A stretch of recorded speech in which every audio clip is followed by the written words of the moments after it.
का शौक जो रखते हैं वो आते हैं यहाँ, इल्म का शौक जो रखते हैं वो आते हैं यहाँ। आज़माइश यहाँ ज़हनी मदनी है ये समा। पंजगाना नमाज शबे मेराज में फर्ज हुई थी। सही।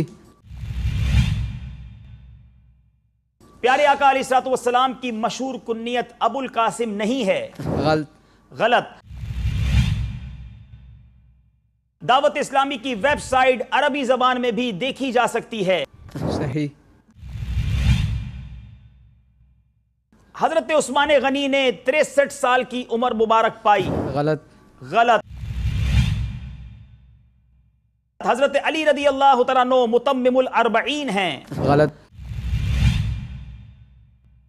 अब देखना यह है आपने कितने सही और कितने गलत जवाब दिए हैं। बाज़ औक़ात गलत कहना भी सही होता है। पांचों के पांचों सही जवाब दे दिए। बिलाल सईद ने पांचों के पांचों सही जवाब दे दिए हैं। मुझे अपनी और सारी दुनिया के लोगों की इस्लाह की कोशिश करनी है इंशाअल्लाह।